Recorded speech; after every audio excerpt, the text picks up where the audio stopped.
everyone. Welcome to the Movie Bears podcast, where we are hairier, further, fatter. We are going to be reviewing The Marvels, the newest outing from Marvel Studios' superhero pantheon of superhero films. On this episode of the Movie Bears podcast, episode number 491. Holy crap, 500. We are getting so close. That's going to be crazy awesome. Can't wait. Lots to talk about with the Marvels tonight relative to when we're recording. It may not be nighttime when you're listening on the treadmill or in your car or whenever you like to listen to the show, but welcome. So glad to have y'all with us. If you are watching live, don't forget to share your thoughts on the Marvels in the live chat. Say hello. Let us know what you thought of the film. If you're listening through the magic of digital tape delay on Apple Podcasts or Spotify, drop some comments on Facebook, X, wherever you like to interact with us. We want to hear those thoughts too, even if it's not while we're actively recording.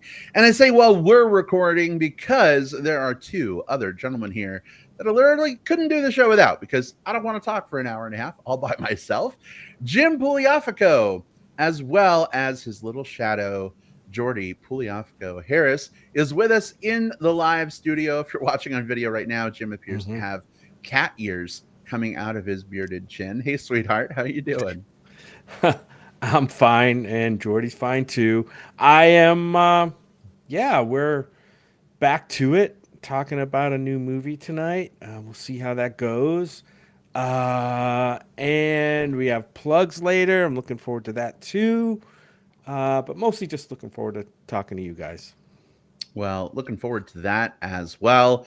We've talked very minimally about this movie since we saw it. So, Will, I don't have any idea what you think. And Jim, I have the barest inkling of what you think. So can't wait to get into it.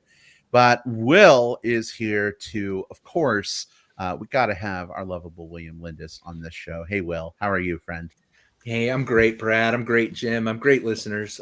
This is, like you've mentioned, like we're 491 episodes in, and I'm like, I don't know if you can hear it in my voice for those that are listening, but just like grinning ear to ear. And it's because, I still get excited whenever we like go live and start chatting about movies each week. So I'm hoping at episode 500, I'm still feeling this jazzed. Episode 600, episode 700, whatever we've got, just keep these fun times a coming. Indeed. And sorry for that loud crash noise. I don't know if y'all heard that. One of my lights fell off the back of my monitor. It's been up there fine for like 2 years until you need it.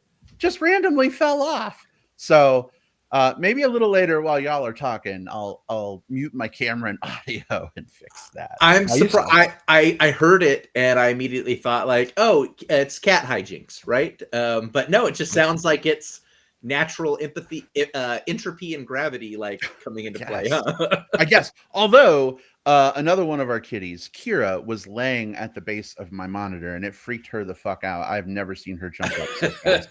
She's very, very scared right now. It's okay, sweetheart. Run, Flirty, run. You still look fine. The camera is not affecting how you look. Looks great. That's good because I turned on one of my work lights that is over on that side. It's providing some light, but I'm like, it's like that scene in Return of the Jedi when like Luke's face is half in darkness, half in light to symbolize the pull of the dark side versus the light. If that's not happening right now, okay, cool. But I'm fine with it if it does. Just for you're very evenly lit right now. Well, that's good. All right.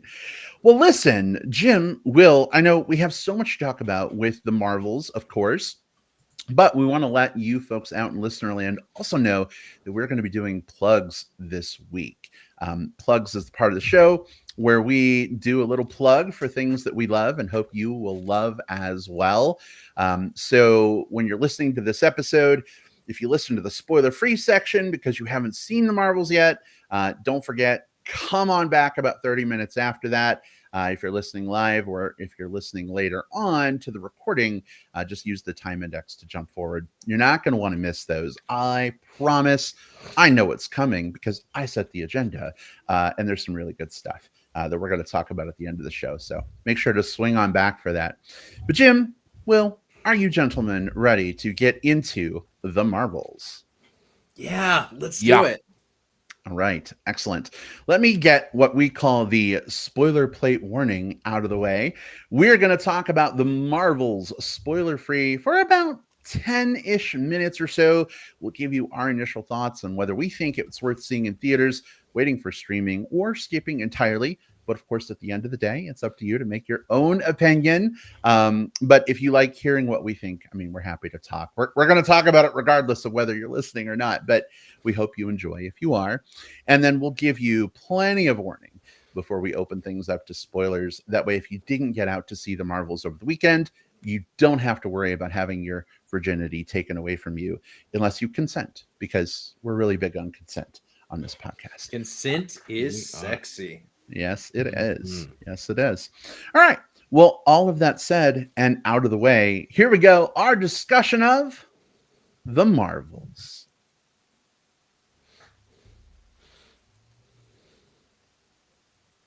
All right, Mr. Lindis, as the resident comic book expert, especially all things Marvel. I'm more of a DC guy myself, so you seem like the logical choice to kick this conversation off, having read some of the comics and, of course, seen the films. Give us a little bit of a brief setup. I think most people know what we're getting into at this point, but what the heck is the Marvels, and what did you think? Is this worth seeing in theaters, waiting for streaming, or skipping entirely?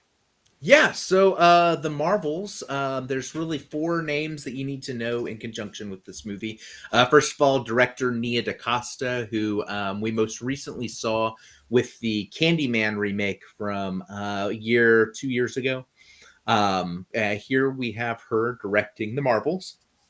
The tagline for it is Carol Danvers gets her powers entangled with those of Kamala Khan and Monica Rambeau, forcing them to work together to save the universe. Of course, Carol Danvers here is Brie Larson. Monica Rambeau is Teyana Paris, and Kamala Khan is played by Iman Vellani. Each of these characters has appeared in at least one property before, whether it be, Captain Marvel or the Avengers movies, WandaVision for the Monica Rambeau character, and then Kamala Khan had her own Ms. Marvel television show. This is a very fun movie that really reminds me of like a Phase 1 Marvel movie, in that it's not a 2.5 hour, 3 hour beat 'em up. This movie comes in under 2 hours. It really focuses on the characters and the chemistry and the kind of the back and forth as these characters get to sort of push and pull against one another. I think all three of the lead actresses here do a fantastic job. There's some fun cameos, but this is really a three-hander. This is these three characters getting to do a lot of the heavy lifting. And I love the action sequences here that really focus on all of their different powers. There's this body swapping thing, which if you've seen the trailers, you've seen it. They sort of like swap locations. And so a big portion of this movie is them just sort of dealing with how they do these fights with like switching locations. And sometimes it's a hindrance, sometimes it's a help. It looked good on the big screen. It felt good on the big screen. There were lots of just excited people in my audience. And I've been having a lot of fun conversations with people just afterwards. It seems like my feed is kind of going gaga for this one, which is fun because I know that this one got a lot of people who hadn't seen the movie yet forming very strong opinions on it before it came out because it features women. And that's unfortunate. There's people who aren't going to like this movie or going to love this movie because they saw it, and that's valid. But most of the shit that I saw kind of in the roads leading up to it was just sort of incels being shitty, and that's not cool. But for me, I enjoyed this movie. It was fun, and I'd recommend going and checking it out. I mean, if you got it's hard this time of year because there's a lot of really good movies coming out. So if you have to wait till Disney Plus, I think a lot of people are going to do that because they already have that subscription. But again, it's a fun time at the movies. All right. Well, Will, thanks so much for giving us that setup. And of course, always love hearing your thoughts. We're definitely going to dive in a little further on some of those, I think, when we get to spoilers. But let's hear what Mr. Pugliafico has to say. Babe, what did you think about the Marvels? Ah, boy. So, yeah, I do. So I'm coming into this movie only seeing maybe 1 or 2 episodes of Captain Marvel, right? Miss Marvel. Miss Marvel. Did see Captain Marvel, the first one. Right? This is the first movie, right? I didn't see much of Loki. I saw bits and pieces of Loki. Um, and look, the bottom line is, Will, I don't think I had as much fun as you in this movie. There were some things about it I think are really good, especially, look, if you're a Marvel nerd and you've watched everything that Marvel has put out and you're really like up on, all the characters and all the interactions, I think you're probably going to have a lot more fun with this movie than I did. As a movie, it feels a little clumsy for me. Call me slow, call me whatever. I found a lot of it a little confusing, especially at the beginning. Like Will mentioned, there's a lot of like power switching and body switching during fight scenes. I'll just say that's not really a spoiler. That's in the trailer. And it just kind of confused me. I'm like, wait, what's going on? Why is that happening? And what's going on? And I kind of understand what her powers are, but now this character might have those powers. And it seemed kind of confusing and a little gimmicky for me. Look, I love Brie Larson, Teyonah Parris, and I'm really liking. I want to see what Iman Vellani can do in other roles. Will, maybe some other roles that she's been in that I want to see, because in this film, and again, it's not a spoiler, but some of the interactions in some spots were really good, but there's one piece of the interaction that really just kind of, I don't know, didn't. It was either overdone or it just didn't strike me very well, and we'll get into that a little bit more in spoilers, but. Look, if you're a Super Marvel fan or a Marvel nerd or whatever you want to call it, I think those are the people, in my opinion, who are generally going to like this. Casual fans, maybe a little less so. We could talk about villain issues that this movie has. There is a villain in this movie that I kind of wanted to get behind, but I just don't know if there was enough there for me to like sink my teeth into and say, oh, this character's got it. And like, she's going to drive some of the stuff that's going on. So yeah, I would say, like I said, if you're a Marvel fan, watch it in the theaters, go see it in the theaters, support it, wait for it to come on Disney Plus or whatever. But I can't really give it a thumbs up for just a casual movie fan. There you go. All right. Well, Jim, thank you so much for your thoughts as well. It sounds like maybe you're a little further on the other end of the spectrum than Will, and that's completely okay. If everyone believed the same thing, it would be a boring fucking world. So I kept seeing Brie Larson and going, remember Short Term 12? Do you remember when she was a teen pop star? That's where she got her start. Yeah. Well, word on the street is she might be doing more short-term 12s than Marvel movies going forward. But, we'll see. We'll see what happens. Really We'll see what happens. For me, I'm going to go very quickly because I think I want to save the bulk of our talk for spoilers. And Will and Jim, I think both of you kind of made most of my points already. I'll say this was kind of a middling film for me. Part of the issue I have with this movie is that the Miss Marvel character is grating as fuck for me. Will, I know we talked about this a few weeks ago, and I know it's totally the opposite for you. And I hope you don't hate me for feeling, differently after we just talked about that being okay. But the actress is really, really cool. She's fucking awesome. I just find the character to be really grating and annoying. And they kind of took all the things that were grating and annoying in the Miss Marvel series and turned them up to like 112 in this movie. And so that kind of pulled a lot of it down for me. But I really fucking love the Monica Rambeau character in this film. And I know we'll talk more in spoilers. Super fucking interested to talk about what's going to happen with her moving forward and some bigger connotations for the whole Marvel, shebang. Brie Larson was fine here. I do feel like she was kind of phoning it in, and reports are that she's been talking to Marvel about exiting the Marvel stage to work on some other projects, which is unfortunate. She's gotten a lot of hate. Will, you mentioned the incels at the beginning. Yeah. That drives me fucking crazy. Like, that people do that and drive amazing people like Brie Larson away from this kind of stuff. And I think it maybe impacts the art a little bit here. She's given some interviews where she's talked about her heart kind of just not being in it anymore. And I feel like that kind of comes through a little bit in some of the performance that she gave here in the film. And then Samuel L. Jackson was in this movie as well. I'm a little conflicted. I kind of miss the like Nick Fury of old. I feel like he was largely comic relief in this film, on top of other comic relief, on top of other comic relief with a whole bunch of other comic relief. It was a whole lot of comic relief. And y'all know me, comedy is a weird, wacky thing for me. The more comedy that was happening, the less I was just plugged into what was going on. So this didn't work super great for me, but I know a lot of people are enjoying it, which is fantastic. When this does come to Disney Plus, I know a lot of folks who aren't comfortable going to movie theaters right now are totally going to be streaming the hell out of this. So hopefully people will continue to enjoy. But I'm glad that there is room for people who don't really enjoy it to also have an informed opinion after seeing it and maybe talk it through a little bit. As long as it's the informed decision, like the opinion, you didn't like the character, I did, but those are at least are coming from valid spots because they're like our subjective experiences.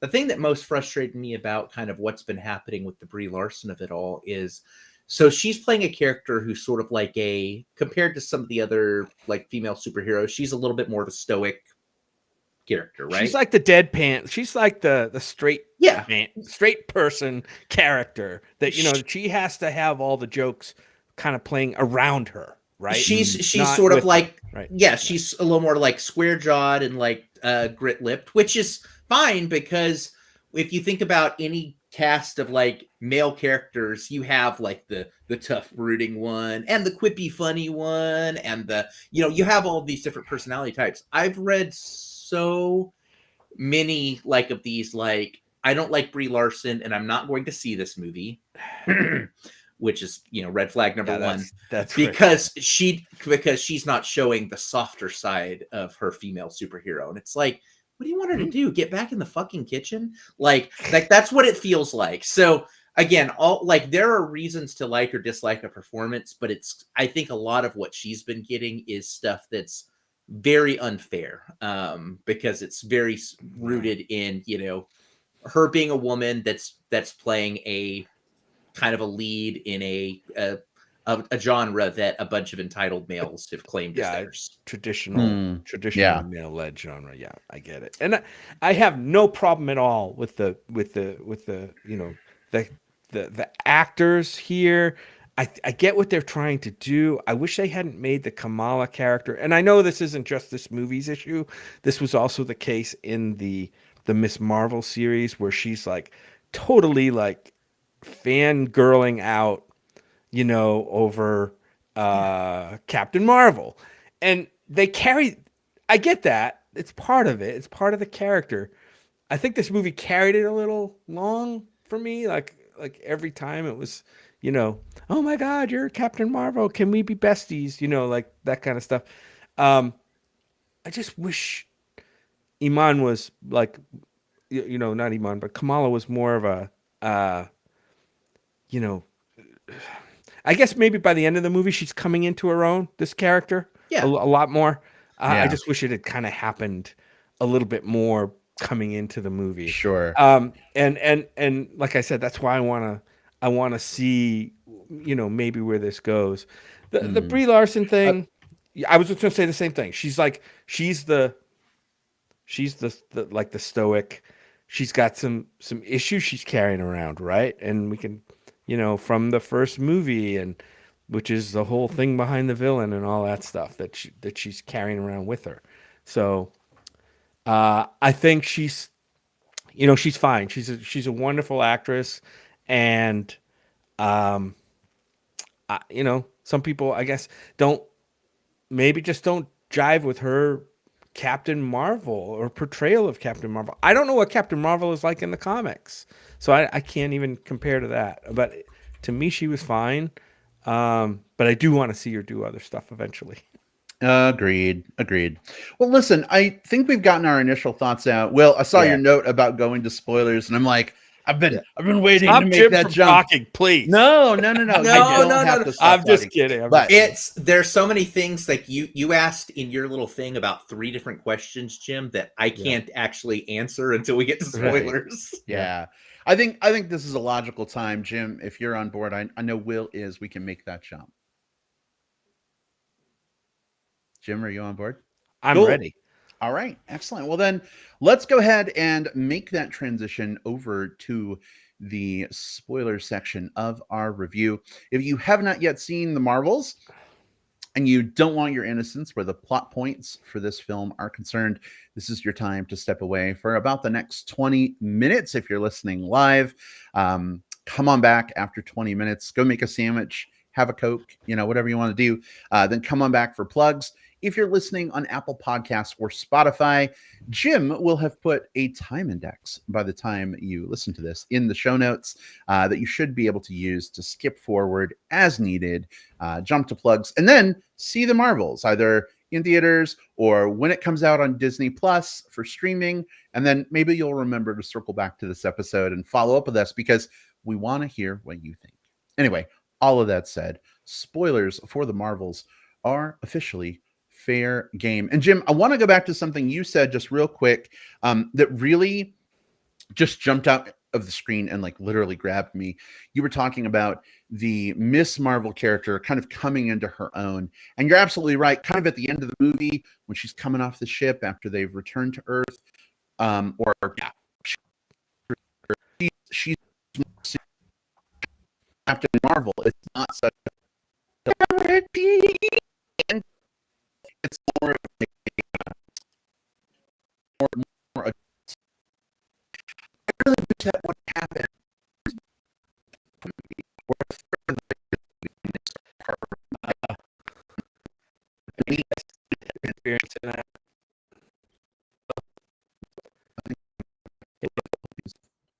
Yeah, I hear that. I hear some robot. Brad's Okay. Brad's gone to the dark side of the moon. Is it me? Because on my screen, Jim, you're the one that's robot-y and your video's all fuzzy. Yeah. I'm here. So I'm seeing in Brad. chat, they're saying something's happening. Connection's going wacko. Okay. Yeah, something happened there. It was a little bit of Transformers voice for a second there. All right. Well, let's do this. I'm gonna back, and we seem to be back now. So let me just start back at the beginning of that point. Jim, when you edit, you can cut that section out. For those of you who are in the live chat right now, this is the joy of seeing us do this live. You get to see how the sausage is made. All right. Jim, I want to go back to something that you said that kind of jumped out of the screen and grabbed me by the ears and pulled me in. And that was about the Miss Marvel character, Kamala Khan. In the show, Miss Marvel, she's super, super fangirly. And in this film, it kind of starts off with the whole like, oh my God, we're a team.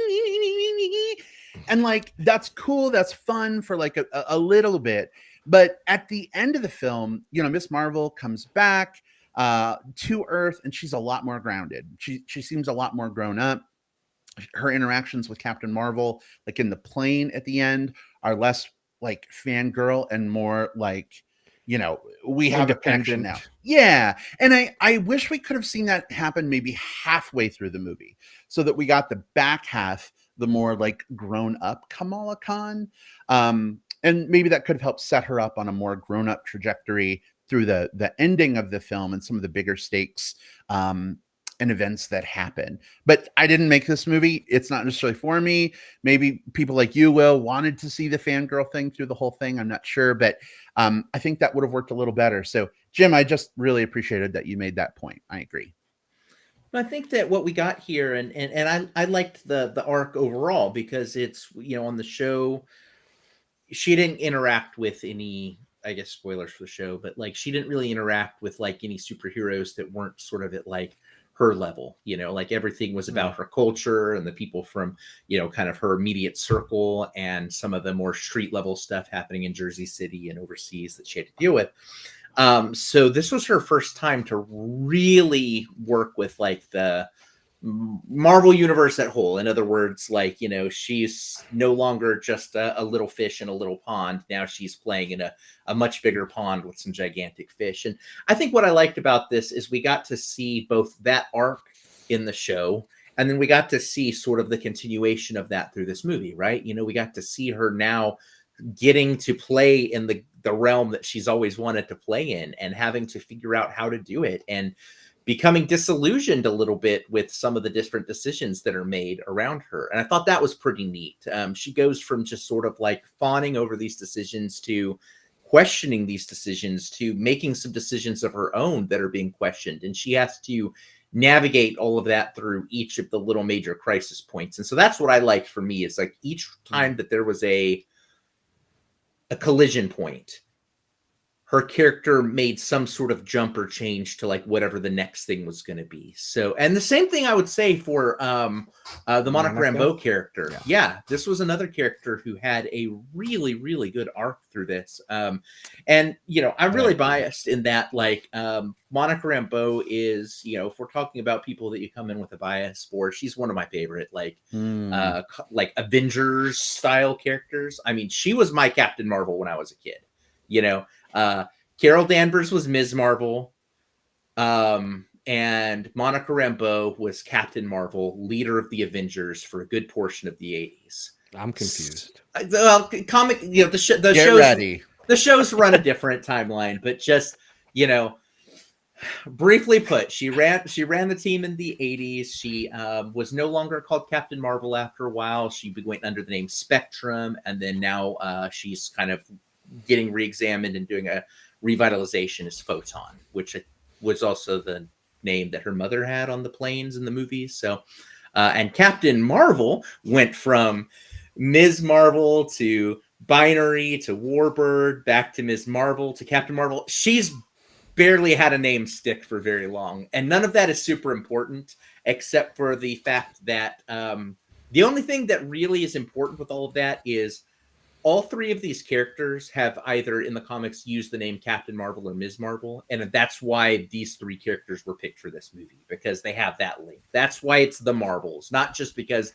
these three characters were randomly chosen, but they all kind of like historically share this sort of DNA. And it was cool to see that then play into like the crossing of the powers, and also I was them bouncing say, off of each that would other. That would have made much more resonant sense to me than just confusing passing of powers between characters. If I had known that they had all like been kind of like the same character, you know, through the years and through the different universes or whatever, right? Because fans, you know, Marvel fans are going to sit there and go, "Oh, this is awesome. This is just like, this represents like how they are like all tied together and all like unified." But for me, it's like, why are they fucking switching power? Like, what's going on? Like, who's changing light? Who's falling through the screen? Who's, you know, whatever. Yeah. So like, that's what I mean. Like, if this movie is made for Marvel geeks, really. And there's one thing that I don't mean that in a bad way. I mean that in a bad way. I mean, it's made for Marvel fans, right? And who watch all the shows, know all the storylines and stuff like that.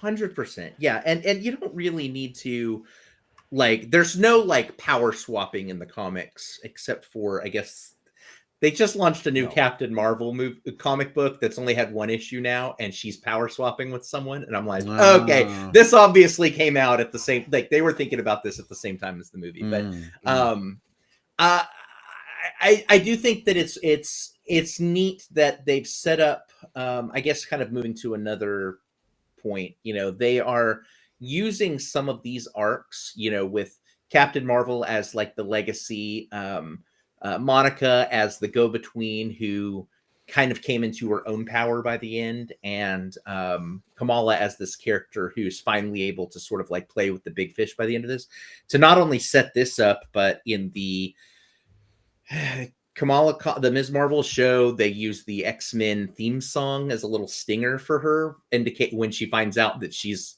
a mutant. And that's like the first, you know, she's the first like mutant, and that's the first time, oh my god, the X-Men are coming, that happened. And then when did that happen? At the end of the show. In the show. At the very end of the show, the origins of her powers are sort of revealed. It's the bangle just kind of helped activate things, but she was like a mutant all along, and they played that little snippet of the theme. And then, of course, Will, I think the point you're jumping into is how maybe we further bring that in. So please continue. Yeah. So then at this point, we now know that she's the first on-screen mutant. And it looks like the second on-screen mutant is one Mr. Hank McCoy, the Beast, who shows up in a Stinger scene. Oh, yeah. You knew we were going to talk about that Stinger. Oh, of course. Yeah. We had to. We had to. First official appearance of an X-person? Question mark. Are they going to still go with X-Men? That seems a little, I don't know. I don't know. It's complicated. It's going to be called the politics X's. Are complicated, but it's going to be called the X's. First X-person on screen, although from an alternate universe, it sounds like, right? Mm-hmm. So, yeah. I'm excited. Go ahead, Will. You say it. I was going to say, I'm excited for it because the way that they're doing it with, like, dimension hopping stuff is like, I think there's some fatigue that's happening with multiverse and dimension stuff, and I get that. This is a rich vein of characters that isn't just like, if you're telling a Superman story, for example, you only have to tell the story of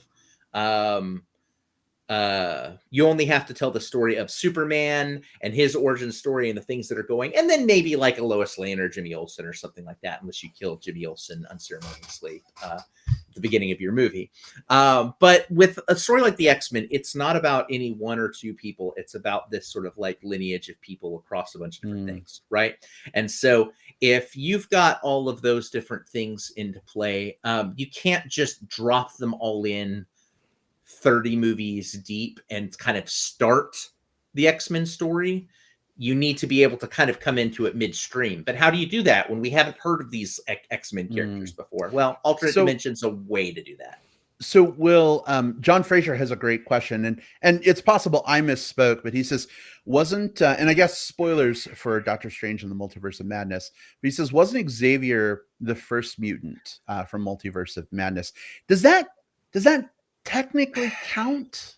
I haven't counted it. Oh, yes, he is. Yes, he is he is the first on screen. I haven't really counted as much because he was meant there kind of in the same way that like a different variant from like the Loki show was, or just alternate versions of it. We're not going to see that version of Xavier again. They killed him in that movie, right?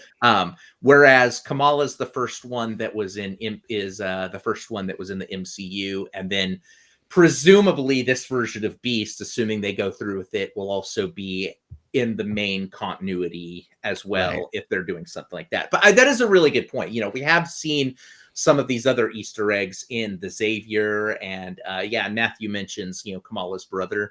And I think there's some stuff they're hinting at in a couple of other places there too, right? So, but really, like Ms. Marvel has been the first. And I think there's something significant about that. The first, like inside of this universe, is one getting to be this character who's sort of representative of like a new generation of comic fans. She's an incredibly popular character, so much so that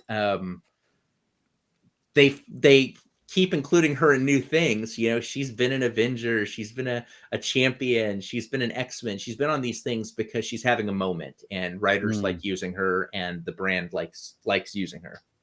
So fun aside, real quick. So seeing John in the chat, we actually met John this weekend while we were in Denver. Ooh. We went to the trade bar for the beer bust, and John was there, and got a chance to kind of geek out with him over some stuff. And we might play some Final Fantasy 14. He's a cool new friend, and super handsome, sweet, smart guy. So John, hey, good to see you here in the chat. Welcome. Good to see you here. I'm in that area a lot for work, so hi in advance. Right. Yeah. We made we met a few other friends too there, some that you've met in Denver as well. Reconnected with our friend Dave. Who has a special tie to this show. I know this is getting off the movie a bit, but he has a special tie to this show because he used to work as one of the head of the volunteers. Dave did at South by Southwest. And whenever we were there in the morning getting our badges, and we're on like 4.5 hours of sleep, come over. and we're cranky and we're tired, and he's like just coming in just like full energy, like, hey Bears, how's it going? And it was always such a delight to start our day with him. So his hugs were like a legendary replacement for sleep for me. So it was really great to see him again. He joked that he in Game of Thrones, like they say, like you're making the 8, like if you sleep with a girl from like every kingdom or whatever. Anyway, deep cut joke. He was like, I made the 3 with the Movie Bears podcast this year. I saw Will and you guys. So that's right. Yeah. When I was in town for a conference, and I joined them for they had like craft brew set up. So that's so cool. Yeah. But while listen, we're aside, go ahead. While we're aside, real quick, I just want to call out. We've got a few other folks who are with us tonight as well. We haven't had a chance to highlight their comments yet. Maybe we'll pull those in as they become topical. But Byron, Josh Reyes, as well as Matthew Alonen are here. So great to see you both as well. Welcome. Glad to have you. Yeah. And listen, I did see a lot of comments from people who did go to see the movie, which is good. People are seeing movies again. I'm all for that. The one word that people mentioned when they saw this movie in almost every single Facebook post or whatever was the word fun. So people are having fun with this movie, and that's good. Even if I didn't have as much fun, that's okay. I love to see my friends having fun with movies. I did want to ask you guys a question. I've got an answer. Which reveal we had one mid-credit scene in this movie and no post-credit scene. Is that correct? Correct. Yes, correct. In the mid-credit scene, which thing floored you the most? The appearance of the Beast or the appearance of Monica Rambeau's cancer dead mom appearing out of nowhere? Maria, right? Is that her name? Yes. Maria Rambeau. Yeah. So that kind of floored me, and I was like, "Oh, that's cool. That's a character." See, that to me, that's the difference between what I like and don't like. Like the Beast thing was like, okay, who's that fucking dude? Like whatever. And then, but with I'm like the Monica character, we made a connection with her in the first Captain Marvel movie, right? So there's an emotional connection there, and I resonate with that way more than the geeky. Oh, there's the Beast from the X-Men. Oh my god. Yeah. So for me, I as excited as I am about the X-Men, X-People, whatever coming to the MCU, although the fucking Marvel fatigue is at peak levels for me right now. So I'm going to say that out front. Maybe the X-Men stuff will help reset some of that. I don't know. It was very cool seeing the Beast show up. I was definitely more interested in the Maria Rambeau character showing up. And it actually raises a question for me because in the previous films, we saw that her mom had like gray hair. She died from cancer. But in this alternate universe, she is her younger self. So is world 419 or whatever the fuck it's going to be, like, is time moving slower on that Earth? And that's why she's her younger self. I mean, she seems to be an X person. But like, I'm just wondering why she's so young there. I've got a theory, and it's a fun one, kind of like tied into something that the movie set up that I thought was pretty cool. So first of all, one thing that also is true of this is that after Carol got her powers, she's not really aging, right? Like that's one of the things that we've noticed. She got her powers in the early 90s, and now it's 30 years later, and she looks about the same, even though Monica's grown up from a little girl into a full adult in that time. So that's one thing. There is a line in this movie that they sort of bring up when that references back to the first movie, where Carol is joining, has sit down with Maria, who is dying of cancer at that point, and they draw up the fact that, man, things would have been really different if you had gotten to the jet first, right? Like, because it would have been her going to space. And then the implication here is that if that had happened, maybe in an alternate universe, Maria would have gotten the Captain Marvel powers or some sort of powers there. And so the reason that she hasn't aged is probably the same reason Carol hasn't, is she's gotten these powers. So question, because Byron Josh Reyes, who, by the way, is a lovely wonderful, super handsome person. But he says, I think because she gained the binary powers, it canceled her cancer and she doesn't look as aged. What the fuck is the binary power? Are the binary powers? I'm really lost right now.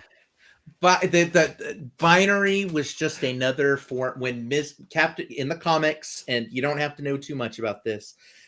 Ms. Marvel, Carol Danvers, for a while did a bunch of space stuff, which included like rolling around with like Galactus and like fighting space stuff, and she gained these more like starry type powers, and her code name was Binary, and she had that same sort of costume. So I think what they're doing here is basically in this universe, Maria got these powers. She was the one that went off and did the space stuff, right? And now she's got these powers. And instead of calling her, hey, I'm Captain Marvel, because that would be confusing because there is Captain one. Marvel Hey, 2. Or yeah, instead of doing that, they just went by the Binary name and gave her that costume so they could homage that, but also basically say, in this universe, she got the power. So that's all it is. It's like, it's sort of like the cosmic, the big Captain Marvel powers. Does that mean we'll see her more in like another movie or like the next?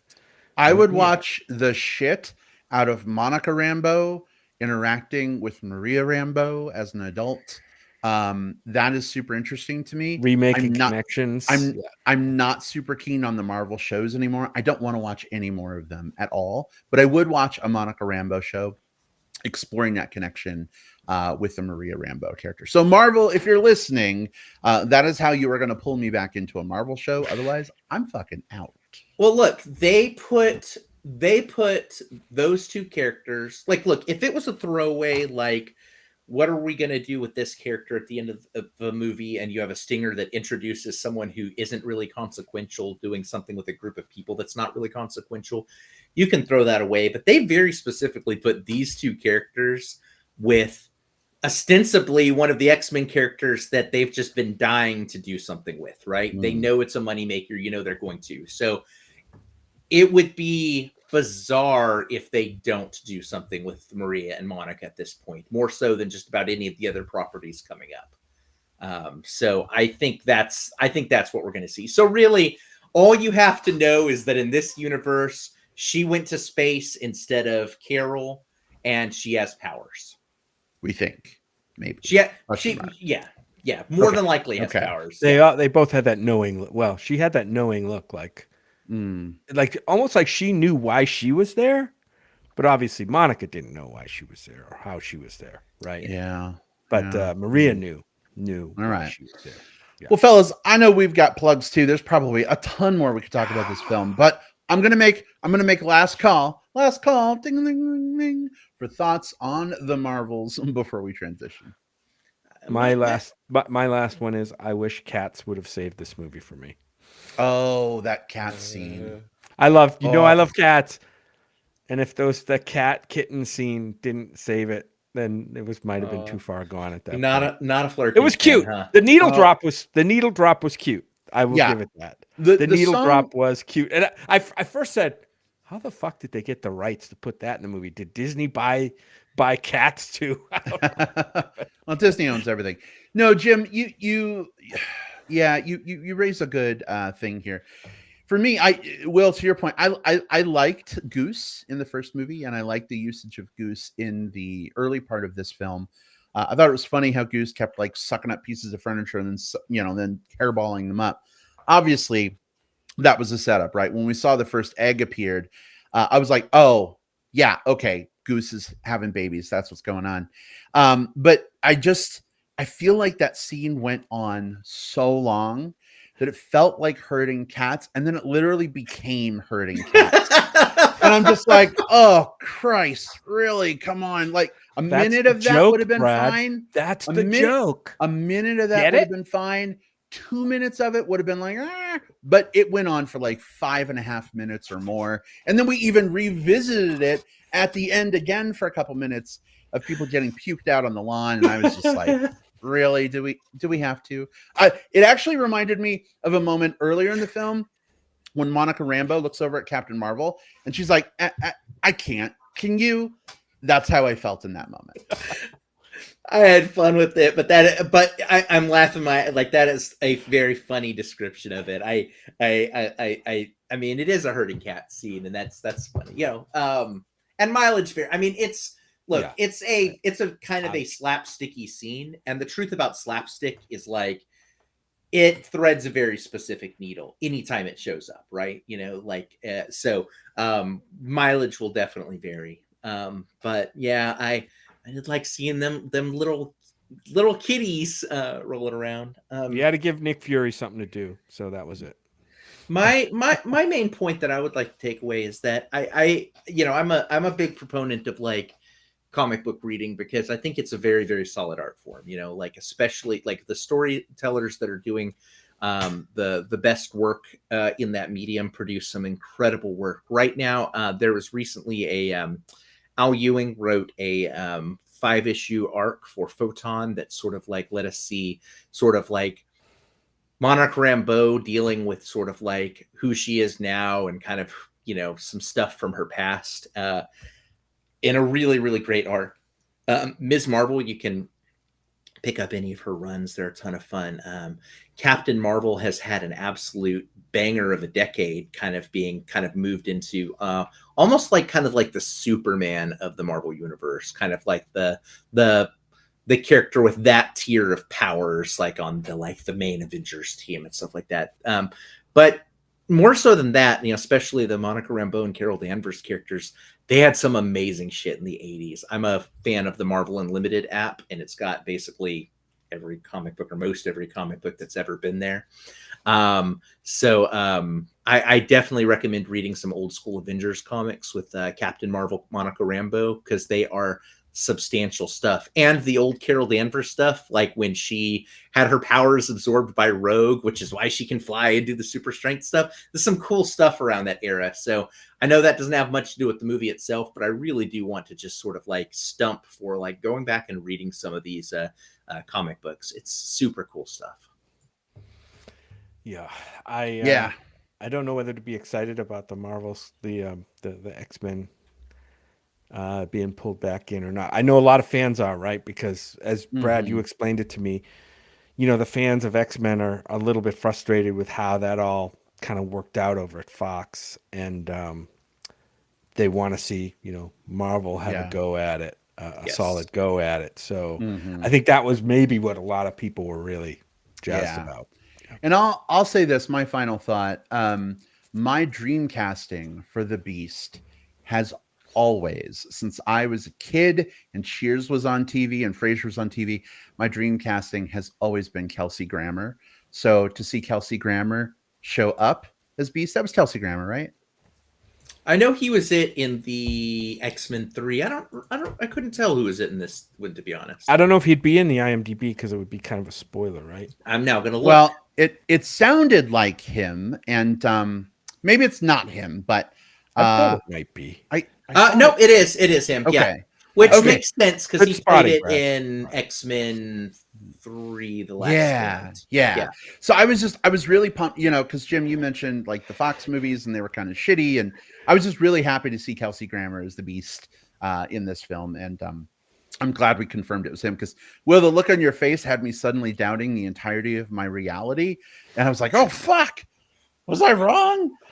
But I'm super on board. And Will, are you holding up is that a Funko or is that just a little statue of Beast? This is just, so I'll show it to y'all sometime. I've got about 9 or 10 different like Beast action figures and like busts and statues and things around my office. This is just the one that's like in grabbable range. This is not Funko, but just like a little. That's awesome. I don't know who makes it, but anyway, yeah. Well, Will, assuming all goes well with our application for South by Southwest Film this year, it has the last 8 years. You'll have to show it to us in person when we catch up with you in March. Hopefully, looking forward. Absolutely. To that. Yeah. All right. Well, hey, that was a great discussion about the Marvels. We didn't all agree. Again, though, room for all opinions. It's just cool that people have this film. They can have fun with it. Or not, that's okay too. But definitely awesome that the X-Men are being brought in. People are getting excited. Monica Rambeau's story is advancing. Maybe Kamala is going to become a more serious character. There's a lot of potential things that can happen. I'm sure we're going to get 20 more movies explaining it all. And I think a lot of people are going to be here for it. So kudos to Marvel for bringing those folks in. But let's talk about some things that we maybe love even more. We would end the show, but plugs have to happen. Plugs have to happen before we end, right? Yeah. We got to have the butt plugs. We need to use those. Yes. We really need to like open ourselves up for the butt plugs part of the show. So do we? I don't know. Do we have time to squeeze them in?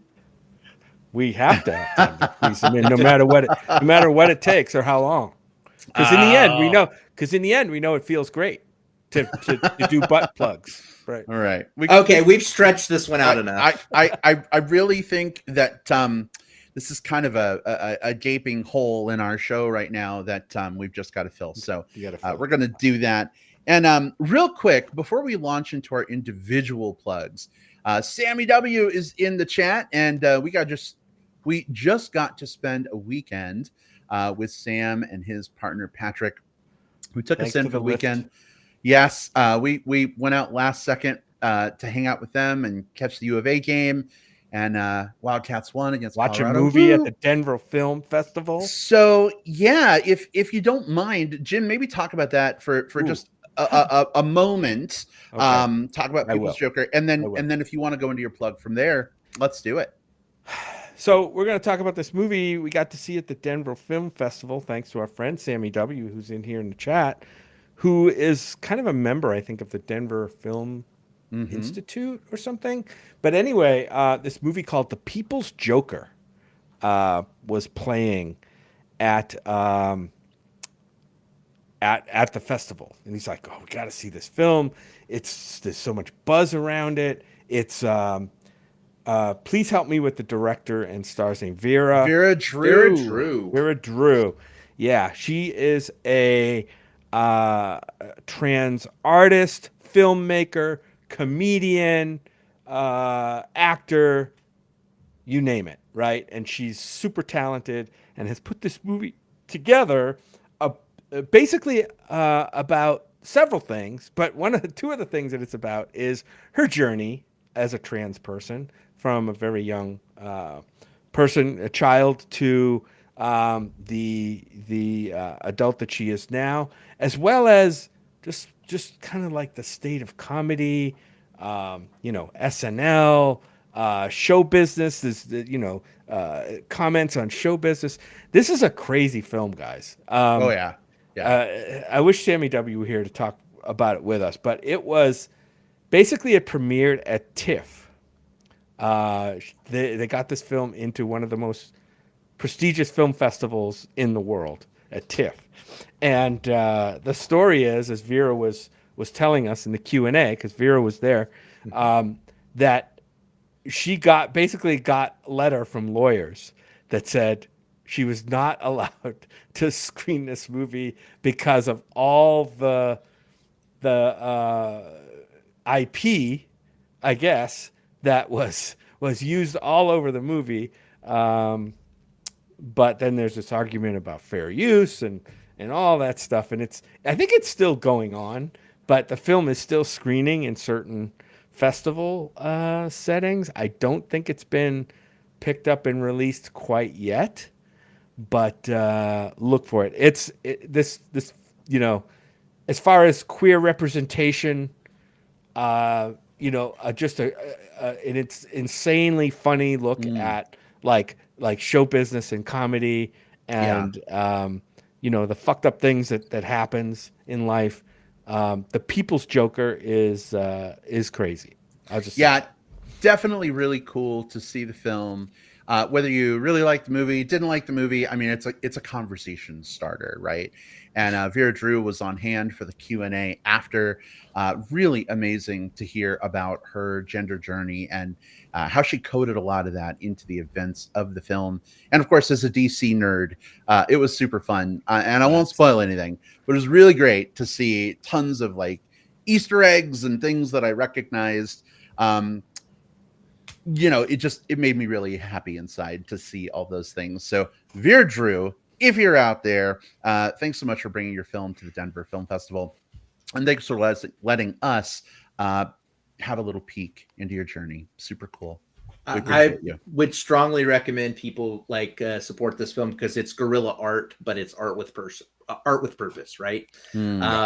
This one, you mentioned the TIFF thing. The interesting thing about that was TIFF, not of 2023, but 2022. And it was supposed to play Fantastic Fest 2022, but it got sucked up by all of that, so they had to pull it from the roster 3 days before last year's festival, and it finally cleared up this year with Outfest in July and then Fantastic Fest, as it's kind of two big American premiere things. And you could tell that she was still a little nervous that anything could happen at any point. I sat behind her and a guy. I kept going this dude is really familiar throughout the entire movie. I kept looking down, and it took me a moment to realize oh, it's the Penguin. The guy that's playing Penguin. Yeah.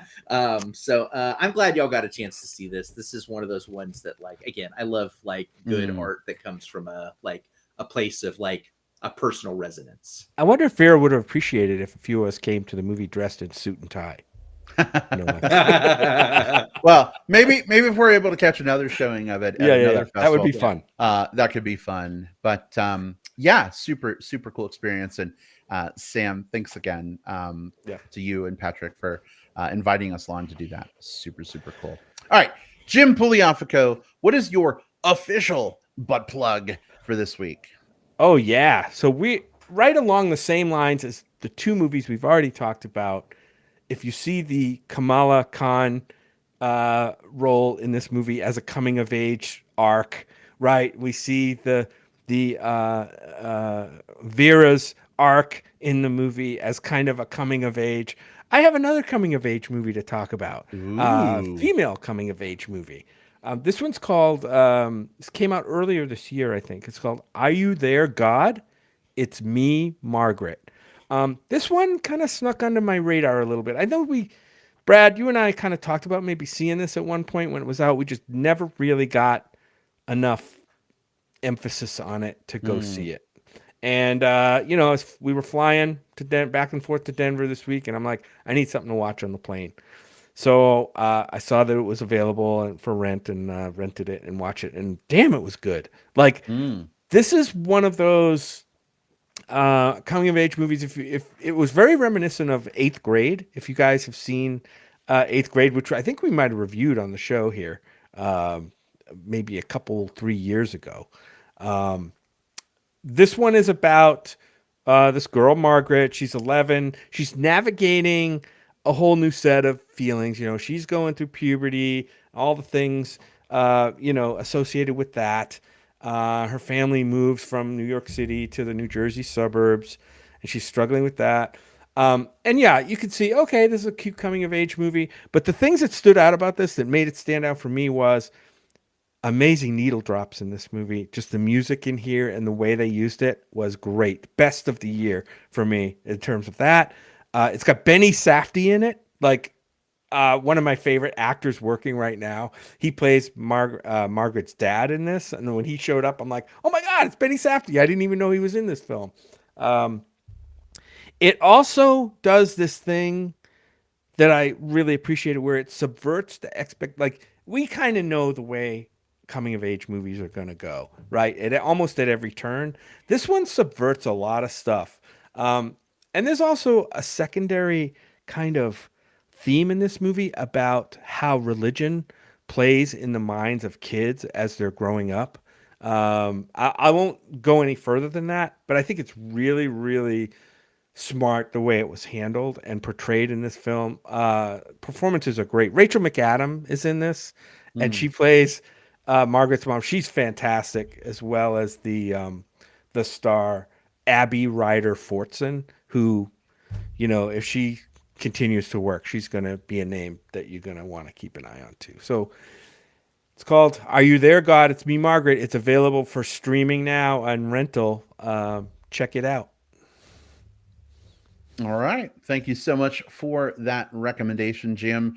I read that book growing up, And yeah, we were bandying, maybe seeing that when it was out, and we just there were so many other things to see at that point that we just didn't catch up with that one. So I'm really glad to hear that you enjoyed that one. Will, how about for you? What is your butt plug this week? Mine was actually tough this week because I just got on a kind of a 3-movie streak of just, when you watch a movie and you're just like, well, my top 10 list is fucked because this movie is like gonna do there. I had 3 movies that did that this last week. One of which is the new Yorgos Lanthimos movie. One of them Saltburn. is Saltburn is the new Emerald Fennell movie. That's the promising young woman. Yeah. Poor Things is the Yorgos. But the one I want to talk about here is The Holdovers. Ooh. Yeah. Holdovers is the newest movie from Alexander Payne, who I think most resonates with this podcast because he directed Nebraska, which is one that we're big fans of on this show. He also did Downsizing, which is a very not good movie, but that's okay because it seems like the ones that he does that hit hard, and this one does that. The story behind this one is it's these characters that are sort of at this like religious boarding school in the sort of like the like 1971. And they are held over the holiday break. They don't have a place to go, so they just stay there. And the 3 kind of like primary characters there, Paul Giamatti, who's this like cranky, overly verbose, like history teacher who just doesn't have much in the way of interactions with people. A sort of a troubled student who pushes the boundaries of what he should and shouldn't be doing while he's held over, and then a woman who works in the kitchen who's recently lost her son, and this is her first Christmas with after the death of her son overseas. That's played by Davina Joy Randolph. Hey, this movie he shot it and filmed it and created like sort of like the sound pops and some of the little screen crackles the way like a film from the 70s would look. The story progresses like if you've ever seen this is a bit of a deep cut, like a Hal Ashby kind of movie. It feels like sort of that style. This is one of those movies that just feels like a very interesting story about very interesting characters who are put in this little pressure cooker and mix and bounce off of each other, right? Paul Giamatti, all 3 of these leads are great here. It's funny. It's dramatic. It's got some really kind of like tug at the heartstrings moments without being too like saccharine or maudlin. This is just a really good movie. It feels like, honestly, I kept watching this movie thinking like I have not seen a movie like this one in a while, which makes sense because it's probably been since the 70s since they've made a movie like this. So that was such a great feeling to experience this one. It's The Holdovers, and it's out now. We're all in. We're already all in. We're just looking for a spot to go see it. Yeah. I just have to say, like, the trailer like made me scratch my head, right? Because you watch the trailer and you're like, this looks like a movie straight from the 70s, like the trailer style, like the way the trailer's cut and edited and put together. And of course the filming style looks like, and I'm thinking to myself that, I'm a film guy. I like to see different kinds of movies and I'm open to it, but I can see how that trailer might actually maybe turn some other people off. Like, this movie looks old fashioned. Like this movie looks, I don't know. Like, I hope not, but I'm glad you're plugging it. Yeah, there's always going to be different styles of movies that are going to adhere to different people. It's all marketing, right? What's going to scratch people. I can only come at this from the perspective of like, having sat down and watched it and seeing how they carry through not only that through line from the marketing, but into the film itself. They even like the title cards are sort of like that classic, like, the stuff. So it's, but without it being cute or gimmicky. Like that's the other thing. This doesn't feel like a wink, wink, nudge, nudge. Quick aside. Mm-hmm. And then we'll get to Brad's plug because I can't wait for that. A quick aside. This movie has a tangential connection to the Movie Bears podcast. Yes, it does. Yes, it does. Go ahead, Will. One of our longtime listeners and fans of the show, Tom Smith of Movie Bears podcast. He's, especially if you listen back in kind of like the 100 to 200 series, you know, Love Tom. Love him. Tom is fantastic, and so he works at a theater, the Somerville Theater, in the Boston area. This movie is in Boston, or in the kind of like the area outside of it for little sections. You know, the prep school is like outside of Boston, but they go into Boston. But they filmed a movie theater scene inside of that theater, which is also cool because last year I was in Boston to celebrate my 40th birthday. And we met up with Tom at the theater and got a chance to sort of tour it and do all of that. It's a cool theater. It's a cool theater. And so as we're seeing the lobby, we're like, oh, yeah, this is cool. And honestly, a couple of other like places when we did sort of our sightseeing tour, because we were there as tourists. So we did like the whole like, let's check out the museum. Let's check out like the, you know, where all the famous bodies are buried. We did all of that. And, you know, whenever they did like little like B-roll footage of like Boston, they usually use like stuff like that. And so there are a couple of things where it's like, oh yeah, did we? Oh yeah, cool. So, yep, very cool. Rock. All right. On. Something to look forward to when we see it. All right, Brad, what do you got for us? All right, my plug this week begins with a musical clue. Are you ready? Yeah. Bum, bum, bum, bum, bum, bum, bum. All right. Yeah. I see the smiles. Listen, I don't normally plug our own show because that feels a little jerk-offy, but we did something really cool last week. We didn't review a movie like we normally do. Scheduling stuff was going on and we couldn't see a movie, but we had been talking on the show previously about the magical awesomeness that is Baldur's Gate 3. Will and I have been totally geeking out about it. And Will, you had the awesome idea to get Jim in the driver's seat on Baldur's Gate 3. The three of us play it together, introduce him to the game, and maybe record it for the podcast. And so we got to do that last week. We played for about an hour, so kind of a short thing.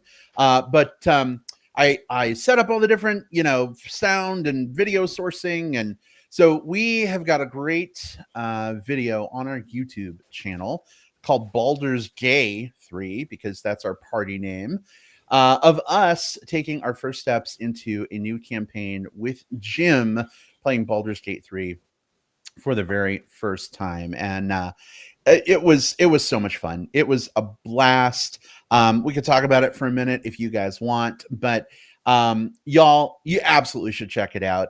I was actually talking to somebody at Trade in Denver, a friend of the show, who was like, man, I listened to y'all's podcast last week and I'm not a D&D person, but it looked so fun what you were doing that I went right out and bought Baldur's Gate 3. He's like, I'm 40 hours into it already, and it's amazing.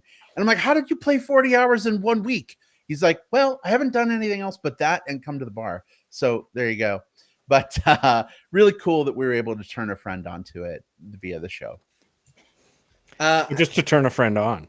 Well, I did that too. So, you know, there's that. That's a different thing on the visit. No, I had fun with it. You know, I think we've talked about it. Like, we've come into this game with like different experience levels. You know, I've plunked over 200 hours into this game, which makes me realize how many other like movies and other things that I could have been doing during that time. But fuck it, I've enjoyed that time. It's been a great like stress relief thing for me. And one of the things that was really fun about playing with the two of you is that I got to experience the game in a different way, sort of seeing it through like our party's lens, and then getting a chance to like see the game for the first time again through Jim's lens was so much fun for me. So I enjoyed it, and I know we talked right afterwards, just like, so when are we going to play again? Like, that's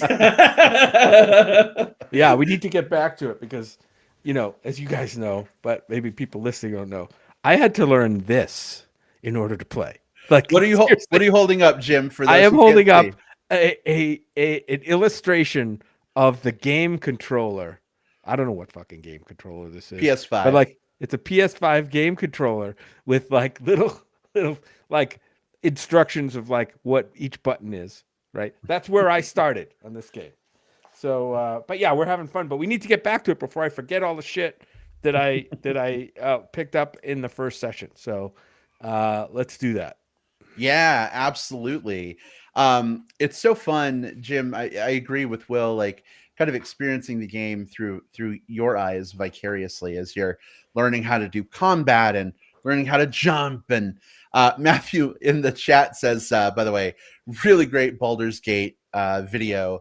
Saw you guys get naked immediately. Slight spoiler, but yeah, we had to take our clothes off on our That's our characters. characters, by the way. Our characters. Yeah, Yeah, I yeah. specified. I mean, I was in my underwear anyway, but it was fun, Jim, kind of seeing you like take your first steps and seeing you like react to some of the cool things that happen and the choices you make in the conversations. Like there were things I didn't do in my original playthrough that I was like, huh, I should have tried that. Okay, this is cool. That's so How it's strange to unfolding. hear that I would think that what I'm doing would be nothing but slowing you down and boring you with my gameplay because I'm just so basic and you guys are like super advanced Baldur's Gate 3 I players. don't think that's the case though, because it's like, I don't know, if we were playing like, I don't know, like Sonic the Hedgehog, and I don't know why I picked that one, but just something that's designed around like going fast, you know? Like maybe that's the case, right? You know, Yeah. or like a fighting game where you're just like sort of like, or it would be frustrating if we were playing a side by side like beat 'em up puncher and you're just against the side wall punching and we can't go forward. That's one thing. But this is a game that is about like the most fun that I've had in this game is about taking your time and exploring. I didn't get that 200 hours by rushing through the game. I got it through, oh, what's over here? I wonder what happens if I do this. And so this is an extension of that. This is another bit of exploration and fun. Right. This is why this game has been so like therapeutic to me, because this isn't a game where I feel like if I don't beat it quick enough, I'm behind the curve, or if I don't do this strat, there's no one in the Baldur's Gate community that's calling you oh, you're having to do this. That means you're a bad player. Like you get with some of these other more like leap, games. It's just everyone's like, oh, that's fun that you got there that way. This is how I got there. And anyways, all of that to say, like this is an extension of that, Jim. Like it's not slowing down. It's more exploration. Yeah. Yep. And I think, Will, it sounds like you and I are in agreement. We're super here for it. And Jim, you're kind of our avenue to enjoying the game in a whole new way. So it's really exciting for us. So I'm here for that. Check out session 0 of Baldur's Gate 3 on the Movie Bears podcast YouTube channel. Super fun. You can watch some of our hijinks. We'll figure out when we're going to record and play again. But definitely hop into that video and check it out. Fellas, I do believe we are going to wrap things up, though. This one's a little long in the tooth, but we had some great fucking conversations with some really cool people in the chat, too. So, you know what? It's all good. Thanks for spending the evening with us relative to when we recorded. Maybe it's morning for you. Maybe it's afternoon. Fuck. I don't know. But listen, we are off next week. Speaking of relative to recording, next week is the Thanksgiving week here in the United States. Hi, Jordy. Yes, I see you, buddy. So we're going to be off next week.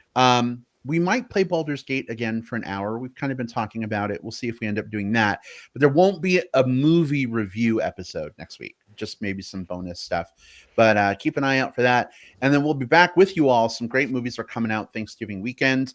We're going to be jumping into Napoleon, which is getting some really good buzz, as well as the Hunger Games Ballad of Songbirds and Snakes, which is also getting some really great buzz. So we'll see how those films shake out for us, but you can expect us to be back on Tuesday, November 28th, with a double feature episode for both of those. Mm-hmm. If folks want to chat with us, though, between now and the 28th, how can they get in touch? Jim, go. Yeah, you could find me on Letterboxd, where I rate all the movies I see. Sometimes I'll write a review. If you're interested in seeing kind of what I've seen and how I've rated it, check me out on Letterboxd at JJP Out West.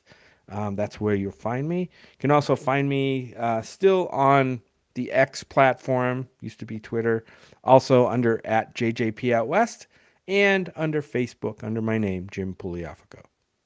Jim, you saying that's where you'll find me totally took me back to Wicked.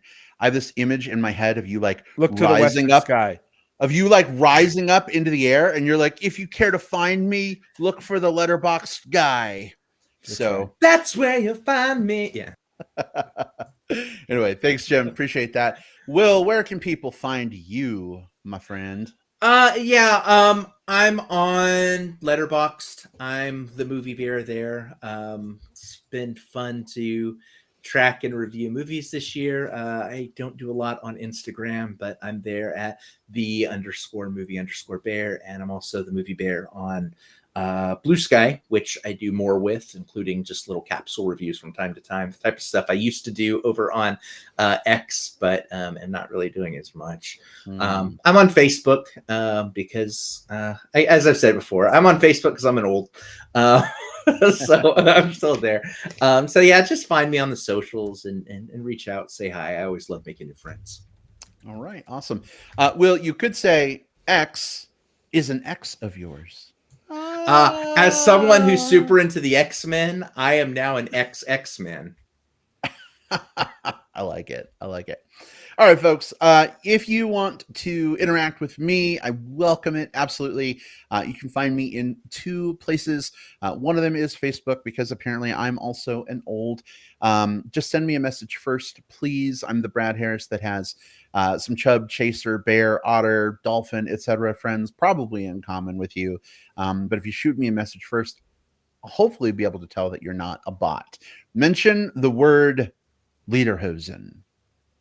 I don't think a bot would be able to listen and parrot that word back to me. So if you hear this, say Lederhosen in the message, and I'll know you're a real person. You can also find me on Letterboxd. Just search for iBrad Pro, like iPad Pro, because I'm an Apple nerd. I've been rating every movie that I've seen this year. It was a personal challenge from Will. Will, we've got a month and a half to go, and I will have completed the challenge. I don't know what I'm going to get from you for rising to the challenge you set. Oh, I mean, well, shit. What? I've been doing it just to do it, but fuck, now I'm really on board. Do it with relish or ketchup, even, or mustard. Oh no, I'm not into food play, guys. I'm so sorry. But anyway, you can find my reviews in rating form. I don't always write a review unless I'm really like stuck on a rating for a movie, and then I do this whole system where I like think it out. It starts at 3 stars, and then I add or subtract stars, and whatever I fucking end up with it when I'm done is my final score. So weird way to do it, maybe, but is what it is. But listen, so much love to you all. Thanks so much for tuning in. Whether you're a brand new listener, John, thinking about you, sexy friend, welcome, glad to have you. Or you've been around for a while, like Matthew, Sammy, Byron, John, like all the other folks who've been in the live chat tonight. So great to have you with us. But that goes even, hand in hand with our listeners. 95% of people enjoy the show through the audio version, which Jim lovingly puts together every week. So Jim, thanks for doing that. But we love all you too. Don't forget to let us know your thoughts on the Marvels on our Facebook page or our YouTube channel, or on X, wherever you follow us. We'd love to hear from y'all. We're seeing hearts in the chat. We totally heart y'all back, and we will see you next time. Hey guys, Hairier, further, fatter, huzzah! Goodbye, everybody. We'll see you next time. Take care. Bye. Bye. Bye-bye.